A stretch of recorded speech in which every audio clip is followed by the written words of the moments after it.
Hi, good morning and welcome to today's Products in Focus.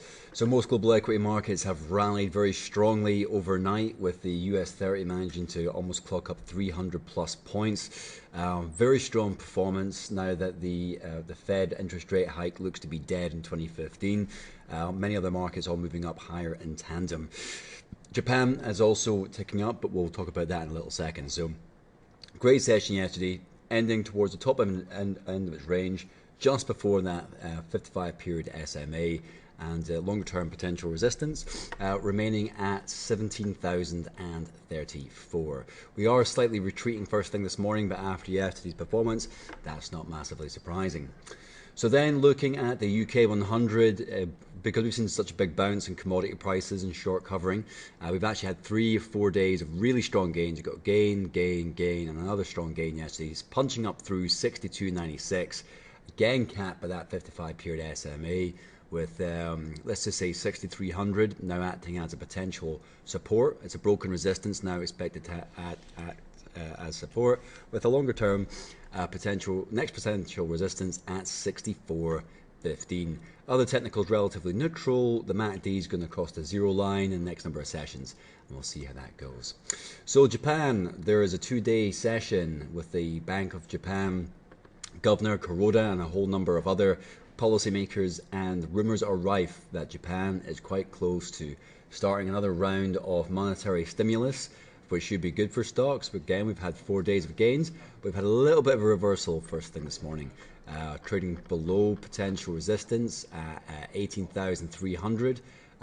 Trading at the bottom of this range as we speak right now, but we punched up through that trendline resistance, put our head just above 18,306, but then kind of reversed first thing this morning. But I think we might get some more. The thing is, monetary stimulus should be actually quite good for equities because it would devalue the yen, but it also has a negative connotation because of the strength of the Japanese economy. Why do they have to do it? I don't think Japan really wants to do it, but you never know. So moving on to dollar yen, you can see that the yen has kind of lost a little bit of momentum. Obviously, the dollar hasn't exactly been getting strength post non-farm payrolls, but with this monetary stimulus potentially coming out for Japan, that's causing a little bit of extra weakness there, and dollar yen's actually just creeping above that 21 period SMA. But I think the reality is that dollar yen's a little bit boring right now unless you're trading ultra short term. So this is a daily interval. If we just jump on to say a 5-minute interval for a second, and we can get a chance to look at those that kind of movement in more detail. Well, it's been so tight, but it's been in such a narrow trading range. You could probably almost draw a line here, apart from the fact obviously it broke through there yesterday, and then just a line at the top area right there. So that gives you a bit of an idea of what to expect for good old dollar yen. Let's move on now to onto West Texas crude. Let me just minimize that. So West Texas crude. So you had Russia is willing to meet other oil-producing countries to discuss the market, i.e. maybe cutting back on production, which is causing a bit of short-term kind of upwards momentum for West Texas crude.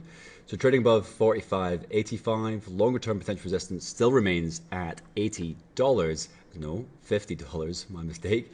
But these candles is not really showing conviction in one direction or the other. 1 minute you've got a graveyard doji, next minute you've got a hammer, then you've got, well, arguably a harami, and then you've not really got a lot happening so far this morning. So I don't think West Texas